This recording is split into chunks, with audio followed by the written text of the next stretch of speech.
display. And if that bothers you, well, that's too bad. But if you got pride and you're proud you do. Yesterday, Hey, we could use some more. December 7th, 1941, a date which will live in infamy. The United States of America was suddenly and deliberately attacked by naval and air forces of the Empire of Japan. And that is remembrance of Pearl Harbor Day. Today, December 7th, 1941, 72 years ago. Wow. Thank you to our World War II veterans. Thank you for the greatest generation.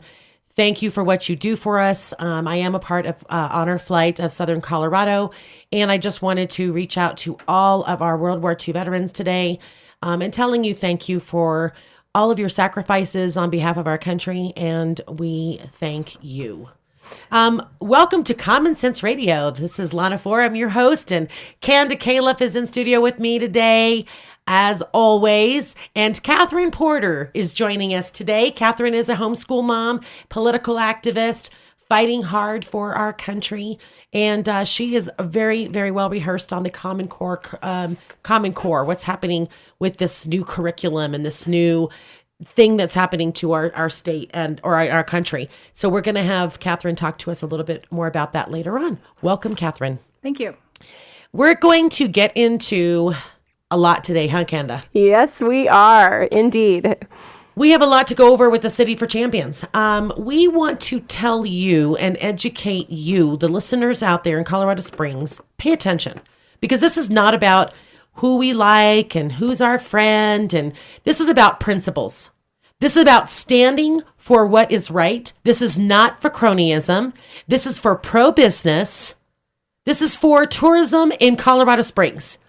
City for Champions is not that proposal. No. Kanda, let's start at the beginning. Okay. Okay, so let's go to the very, very top. Let's talk about the City for Champions. Let's talk about the $218 million, right? Is that what it was at first? That was the first proposal. The first proposal was $218 million to do 4 projects. The first was the Sky Sox being moved downtown, which was extremely controversial. And out of the gate, it was a bad idea. Nobody wants that to happen. The second was the USOC, the Olympic Committee, having their visitor center moved downtown and expanded. Then there's an Air Force Academy visitors center that would be on the Air Force Academy quite a few miles away from the chapel, not right there where everybody visits.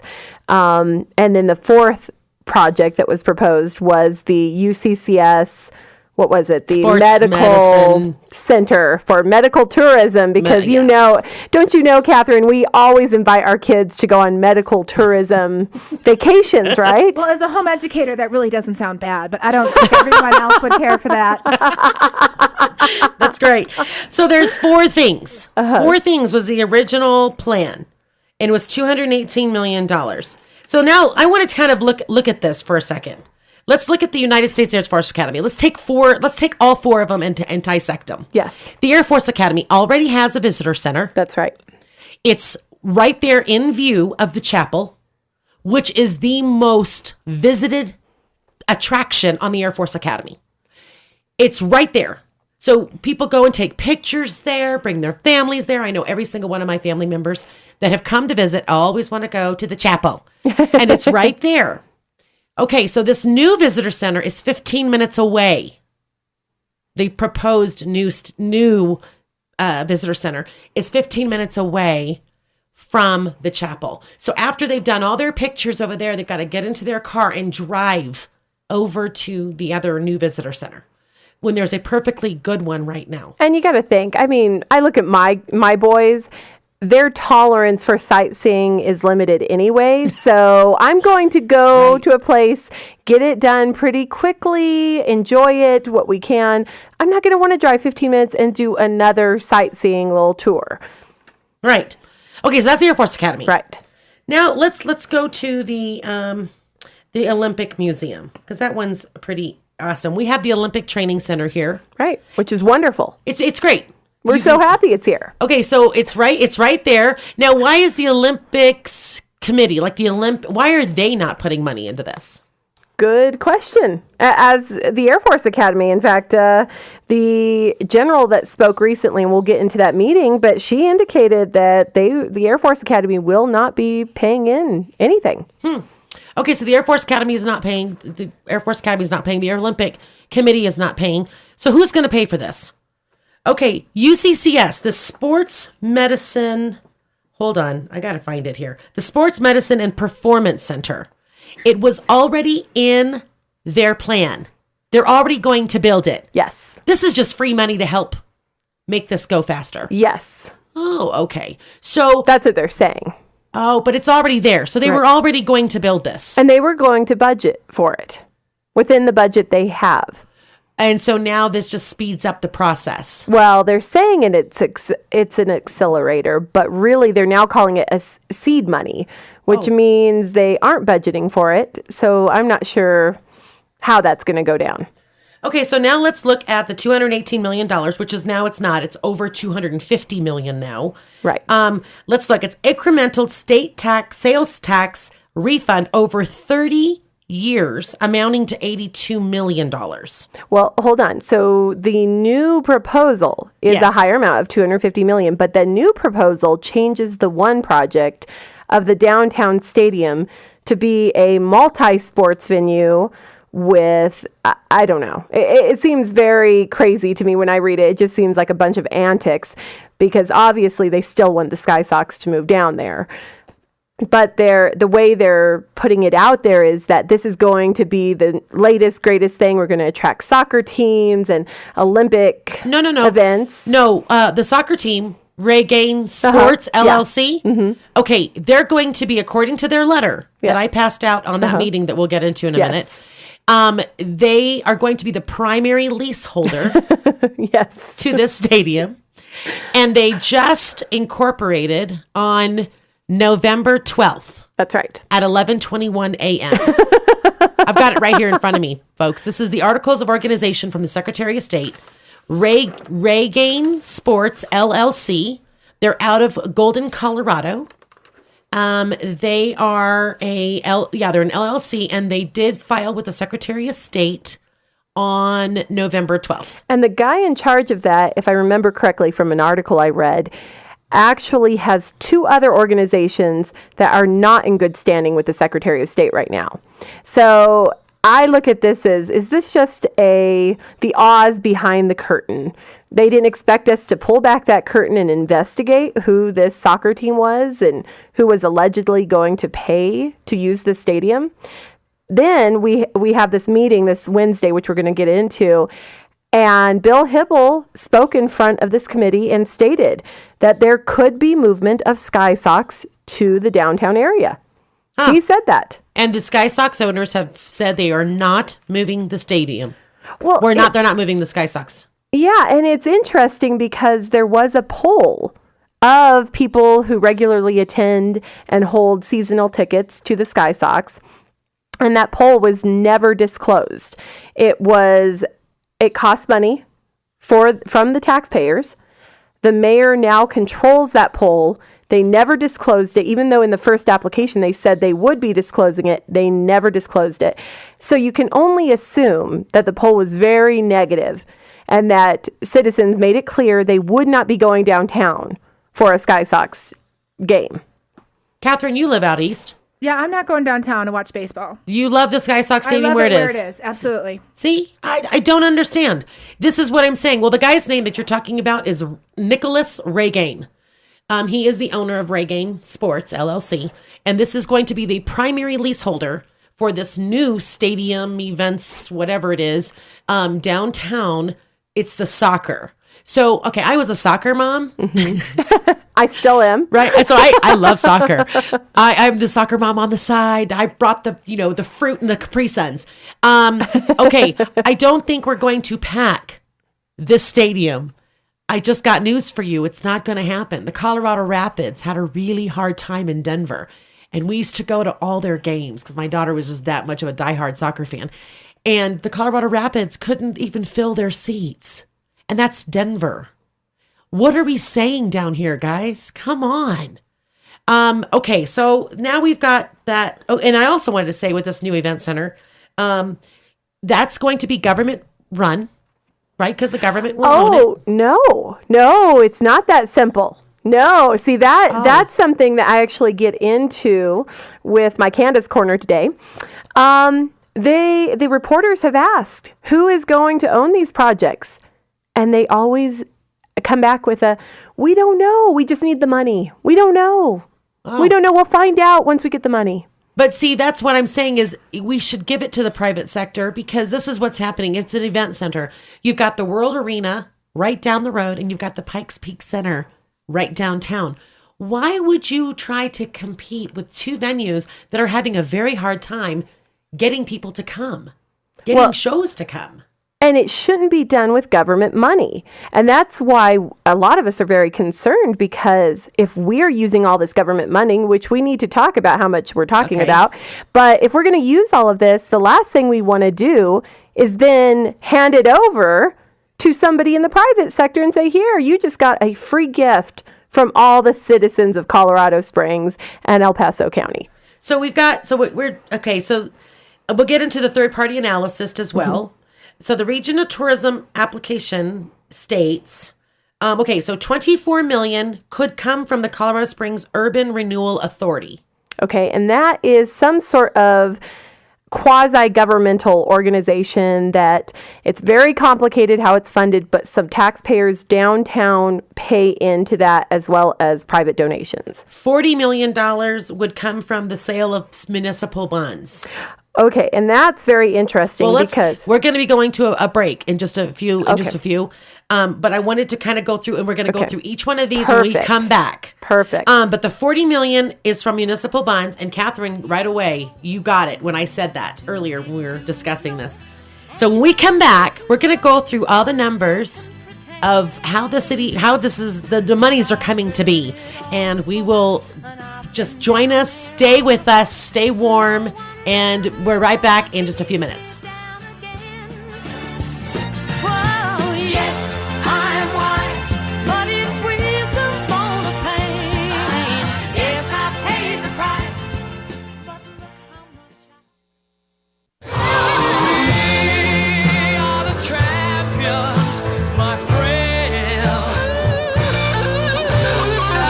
You know, this is so funny. Every single week we talk about City for Champions. Scott, our producer, thanks for everything you do.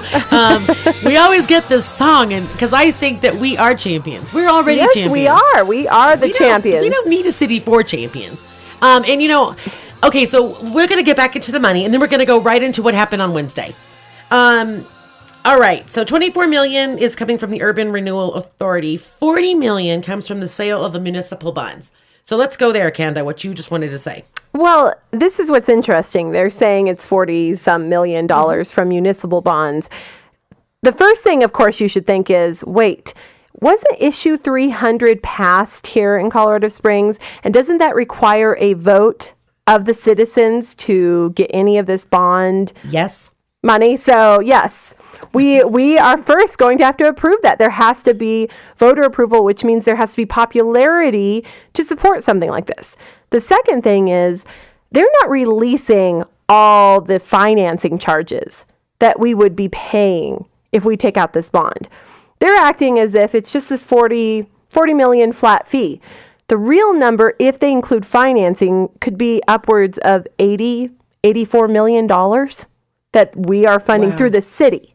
Just through the city. And so how does Tabor fit into all this? You know, it's interesting that you say that. Tabor also impacts what's happening with the RTA board. The RTA is the Regional Tourism Act. It was passed through the legislature, and it was actually bipartisan.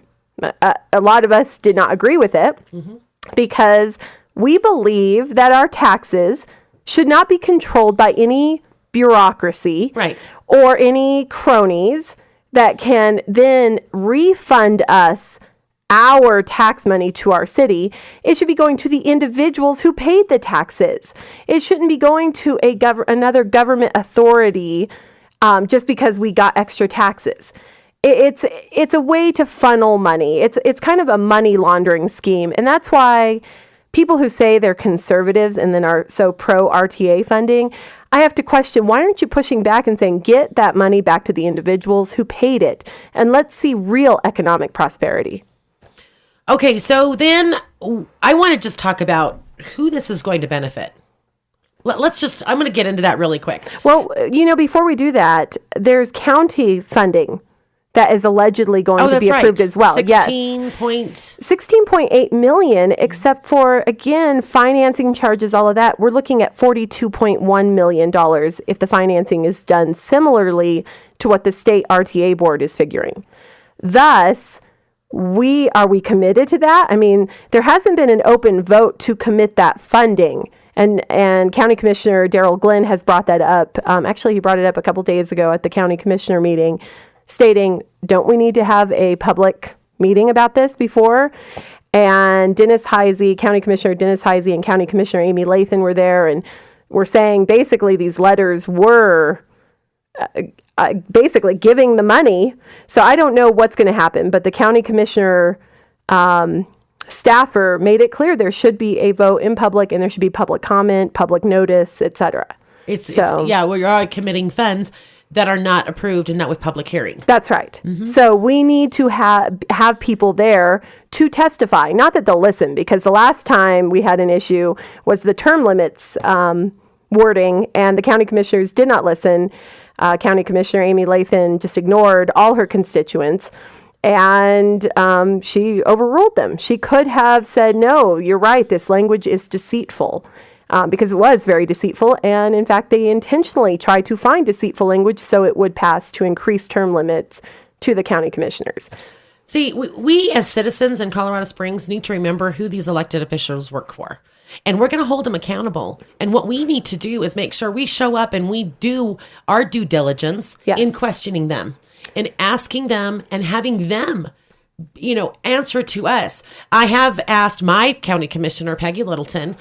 She is my county commissioner. I've asked her to give me a comment about how she stands, and she has not responded to me. And that's very unlike Peggy, because Peggy does respond very, very well. Mm-hmm. So I don't understand. So hopefully she reaches out and calls me in the next day or two and tells me what's going on. Amy Lathan, in a thread yesterday, did respond to your comment about what she said on Wednesday. So let's get into Wednesday. Actually, it was a posting. I posted her testimony at Wednesday's meeting, which we'll talk about. And I posted the video of her, what she was saying and how she was manipulating truth.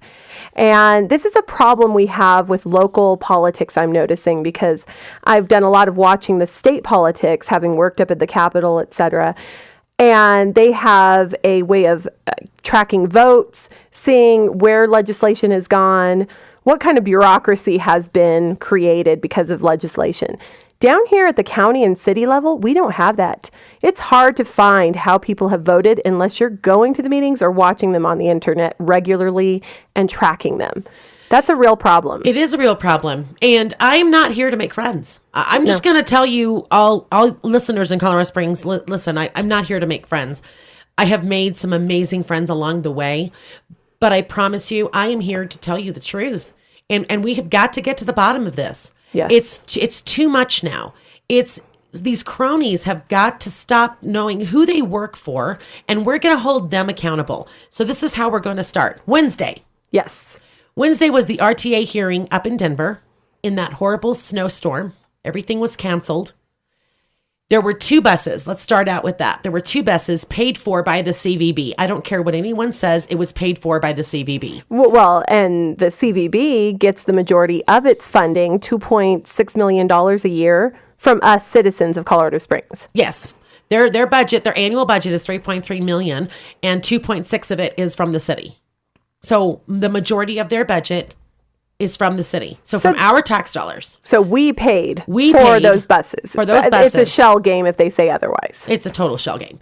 So then we followed. We were happily, Canada, we were behind one of the buses. I was white knuckle driving behind one of the buses.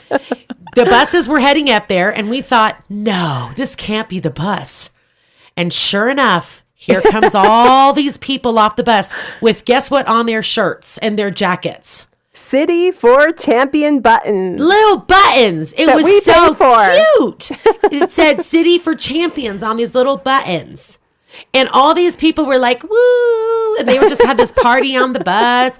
And I would say about 100 people. I took pictures. I've got them. I'm going to post them to Common Sense News' Facebook page so you can see them. I couldn't believe what I was witnessing. Then we get into this room and all the seats are taken by all these people that just got off the bus. And all the seats say reserved, reserved, reserved, reserved. And you couldn't get in there.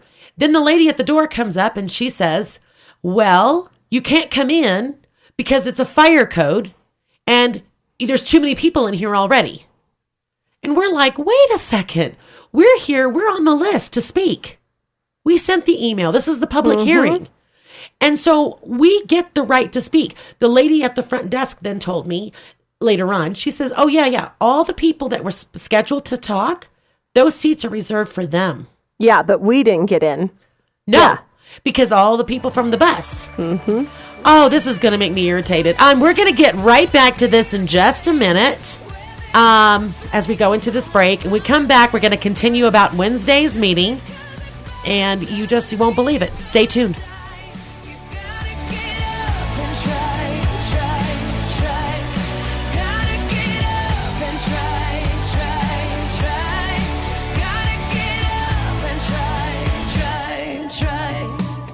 Oh, the weather outside is frightful, but the fire is so delightful.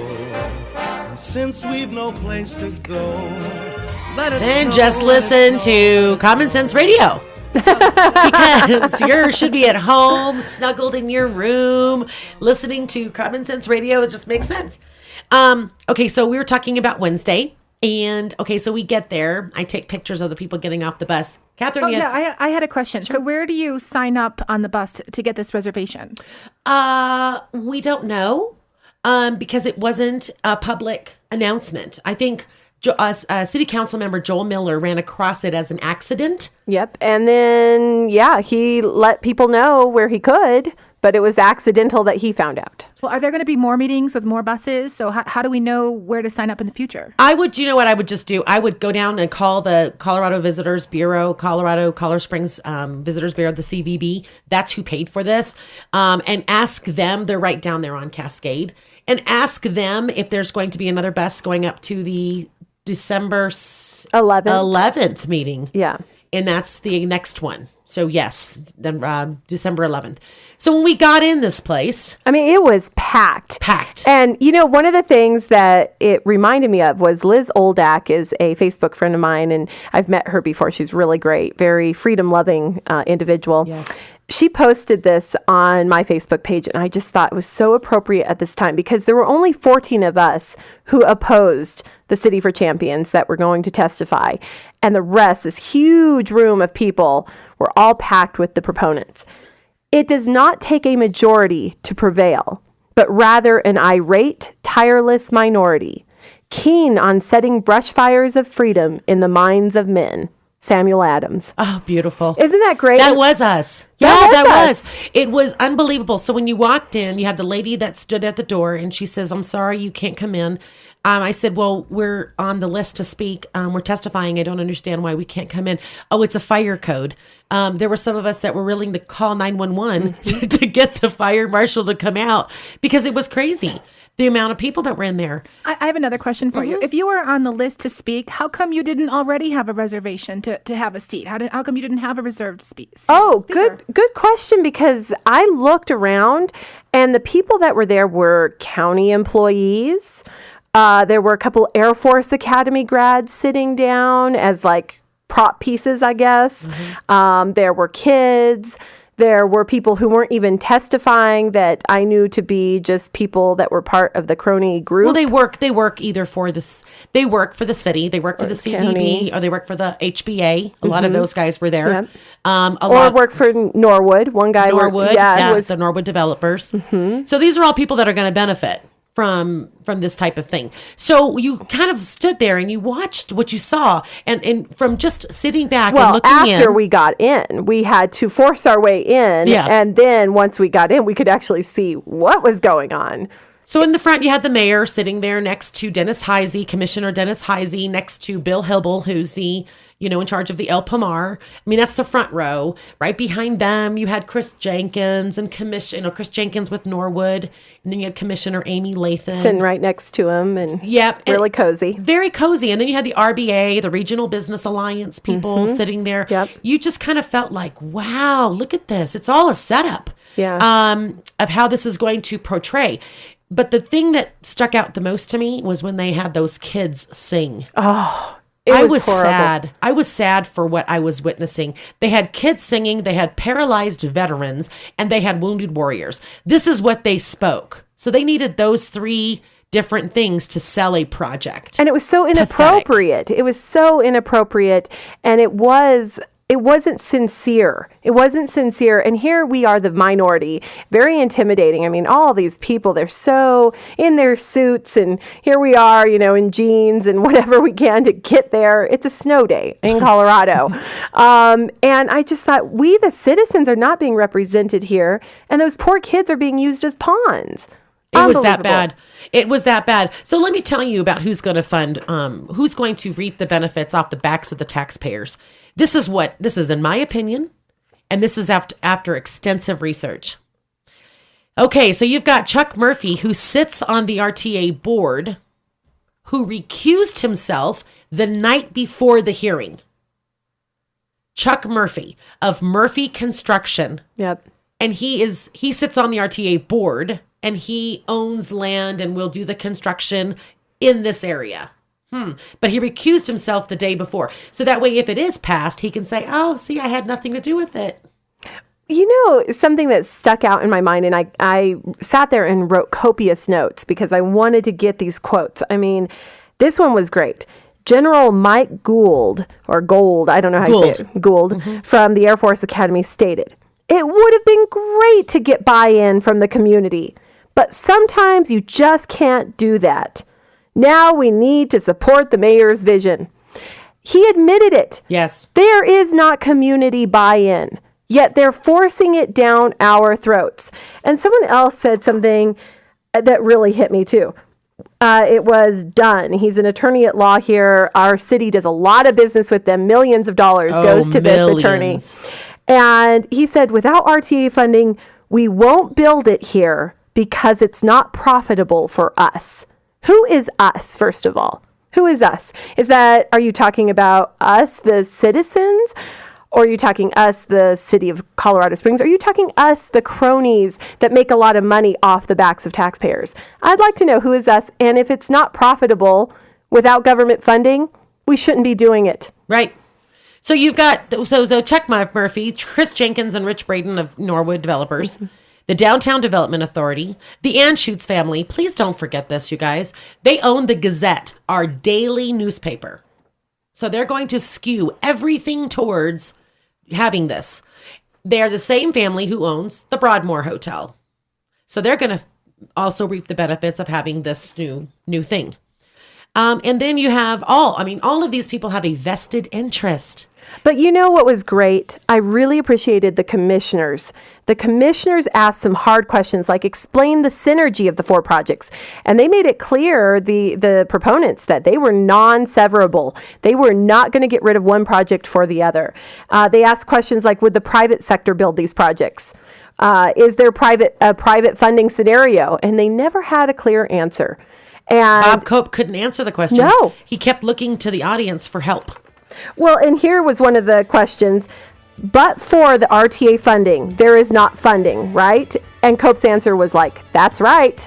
See, Cope could not answer the questions without incriminating himself. Oh, yeah, he was looking into the crowd and he kept saying, oh, please, come up and help me. You could see it. When we get back, we're going to go to Candace Corner.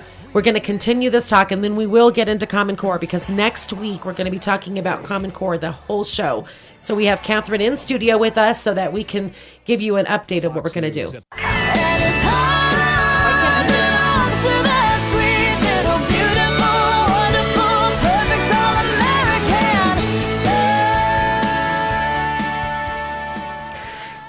Candace Corner. This Candace Corner is going to be full of questions. Questions that I currently don't have all the answers to, and I will tell you why at the end. Small business is the economic engine for revitalization in Colorado Springs. So what if you wanted to start a business in Colorado Springs? Are there barriers to entry? Is there a group that represents your interests to the government? Or is the city going to try to make it as hard on you as possible? Think about what you would have to buy. Property, you'd have to pay for utilities. You have to think about taxation and any regulatory laws that may impact your business. It's good that we have internet companies to help with the economy, but landowners are still king. As I look around town or talk to small business owners, the same developers' names are mentioned. In fact, one developer holds the majority of the land downtown, has multiple developments throughout the city, and is always a participant in any discussions about the economic revitalization of Colorado Springs or oversight of local government institutions. Maybe it's a bit hyperbolic, but the City for Champions project has given me and others a peek into a local cartel-like organization. And we need to do something as citizens before it becomes a cartel of a worse kind. What is a cartel? The first definition that pops up in a Google search is an association of manufacturers or suppliers with the purpose of maintaining prices at a high level and restricting competition. And the example given is the Colombian drug cartels. So let's break apart the definition of a cartel. What is an association? I would say it's a group of individuals or families who have similar interests. In this case, those interests would be complete control of the market. Manufacturers and suppliers. Well, these are the people who own the property, who have seen the need for certain development or supply, and have accordingly gone into business. Nothing wrong with that. Now we get into the maintaining of prices at high levels and restricting competition. How is that done? First, there are barriers to entry. I've been told that it is thousands of dollars for utility hookup fees for a business, even if the lines are already in existence. When did this practice become the norm? Luckily, there are currently elected city council members looking into this, but this obviously has been an accepted norm for years. What about code enforcement? Is that selective? Then there's bid rigging. Bid rigging. Why aren't we seeing more variability amongst the developers? Are only certain developers able to get contracts? If so, why? How about the allocation of territories? How did all of this land come to be owned by one developer? Generally, when there is that kind of inequity of ownership in a market, it points to some kind of unfairness in the process. Or government has tilted the market to favoring one person over another. That's why we had economic issues in the 19th century during the Gilded Age. It was cronyism, plain and simple. True free markets were not completely allowed to exist. It was about who you knew, not how well you could do it. Another restriction to competition is the establishment of common sales agencies. What is this Downtown Development Authority? What about the Urban Renewal Authority? The Regional Business Alliance? They all get money from the local citizens through the government. There is currently a fight to defund one of them, which many of us citizens are watching closely. And the division of profits. Who's going to own the buildings that are built if the City for Champions vision is achieved? Nobody can answer that because reporters have asked. And the proponents of this project always say something like, well, we just need to get it done and then we'll figure out those details. Sound like another situation where a bill had to be passed before we could know what was in it? Now, I don't have all the answers to all of these questions because regulatory agencies have the majority of this information, and it's hard to cut through the red tape that surrounds our local government. There is little governmental accountability or oversights because citizens don't have easy access to accurate or complete information, and that information is very difficult to track. Many of these bureaucracies are under the control of the mayor, a mayor who comes from the developer community and is not forthcoming with information, even to our own city council members. So what would it be like to be a new builder in this town? What about a new hotel franchisee? Who is there to fight for you to have equal opportunity in the market? Who is recruiting to get that competition into our local market?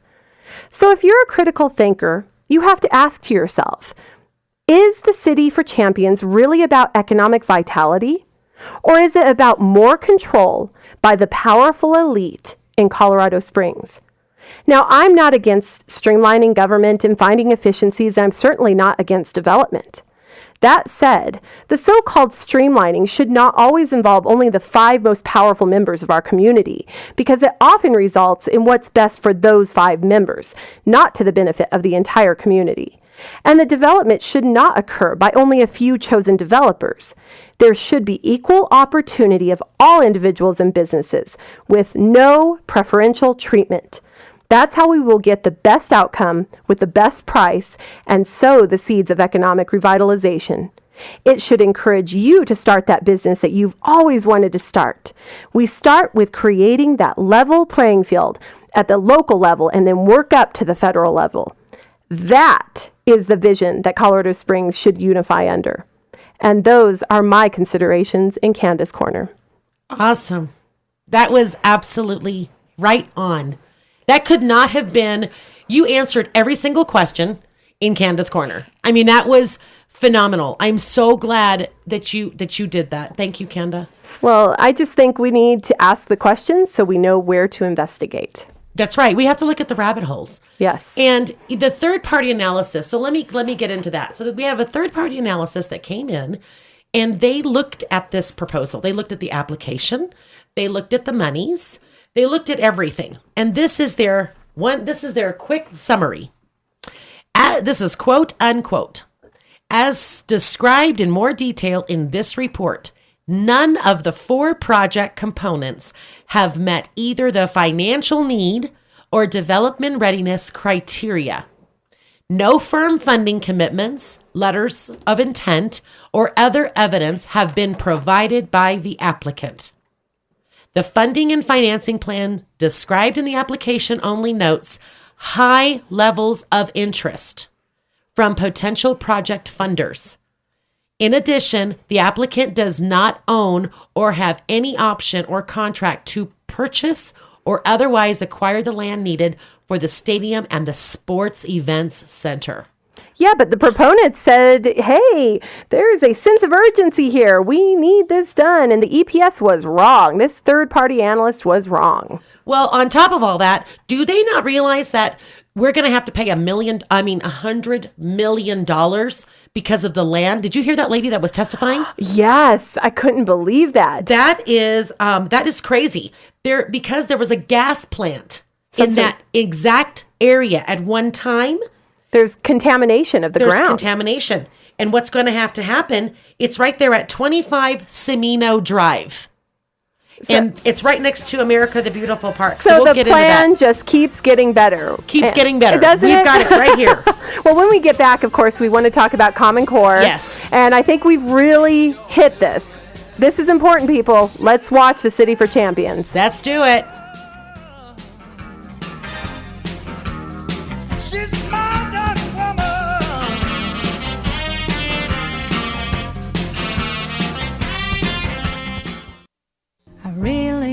But baby, it's cold outside. I've got to go away. I love that song. It's so pretty. Just looking outside, looking at that beautiful, beautiful snow that God has given us. I'm just so grateful and thankful. Catherine Porter, thank you for being with us. And next week, we're going to cover a lot of Common Core. Can you give us a rundown about what Common Core is? I mean, I know it's a new curriculum. Well, it's not a curriculum. It's a set of standards. It's a de facto takeover of the education system by the federal government. So the scheme is that the states are coming together to put together these standards, but they had to sign a memo of understanding with the federal government. So now they have this legal document, in a sense, binding them to these standards. Now, the states can opt out, but if this truly was voluntary, why did they have to sign this memo of understanding with the federal government? And the standards drive the curriculum. So whatever's in the standards is going to be in the curriculum. What are some of the things that are in this curriculum? Well, you know what? It really doesn't matter, because even if they were teaching the 10 Commandments or having kids memorize scripture, it's still unconstitutional. All the curriculum right now, even before the Common Core, they're pretty much biased in a liberal slant. So now that all the states are coming together, you're looking at an indoctrination of the country with a liberal slant. That's right. Now, some of these standards, though, do impact even charter schools, right? This isn't just your... Charter schools are public schools. These standards impact homeschoolers because all the major publishing entities, they're changing their curriculum to align with the Common Core. The ACT and SAT, they're going to be aligned to the Common Core. Homeschoolers will be taking them. And you know what? It's not just homeschoolers and public schoolers. It's every taxpayer. Everyone has a vested interest in what is going on in our public schools because we're paying taxes. Well, now this is what's interesting. So the SAT and ACTs then will be skewed with their viewpoint instead of being maybe truth that some of us homeschoolers are actually teaching our kids. Right. If there's any questions on, say, global warming, or actually, I'm sorry, it's climate change now, right? Yes, they change it to benefit them. Because it's not global warming outside right now. No. So if there's any questions on the validity of climate change and the publishing companies are stating it as fact rather than theory, there's going to be certain questions slanted towards that. Sure. Well, and see, this is what's interesting because you brought up a good point. It's not about liberal versus conservative. It is unconstitutional for them to be doing this in the first place. Exactly. Do you want to go into that a little bit to help people to understand why is this unconstitutional? Well, we have the 10th Amendment, which basically says that the federal government are enumerated specific powers. And if it's not in the Constitution, they don't get them. Our federal government does not have the power to legislate curriculum across the states. And that's kind of what they're doing. Well, and unfortunately, our state has agreed to it, if I understand, because of the Race to the Top. Race to the Top program, where all the states said, we don't know what the standards are going to be, but we want a chance at this money. This was basically a lottery. The federal government had this carrot for all the states saying, take this money. You might win this money if you sign up for the Common Core standards, which you don't know what they're going to be yet. Well, it's one of the reasons why I always fight against us taking federal money, because we're always indebted after that. Oh, sure. You always got to pay somebody back. Mm-hmm. Well, next Saturday, we're going to cover this the whole show. We're going to talk about Common Core. Anne will be back with us. Anne is our editor at Common Sense News. She was also a homeschool mom for her 4 kids. So this makes a lot of sense for all of us. And you should go to Common Sense Facebook to kind of look at what has happened recently with the City for Champions. There's an article on there. Definitely use it for a good reference point, and on your website as well. Yes, commonsensenewsusa.com. We have a link in there for City for Champions, and you can look up any of that information. And I just wanted to say that even though we have these constitutional questions of it, the standards are just bad. There's so many bad things about them. And I can't wait to talk about it next week. We're gonna have a great show next week, Catherine. So you come back in with us, and we're gonna go through that with Common Core, Catherine Porter. Thank you to all of our listeners today. Again, if you have any questions, go to our website at commonsensenewsusa.com. Click on the City for Champions link. We will have all that information up there for you. Thanks for joining us. Stay warm.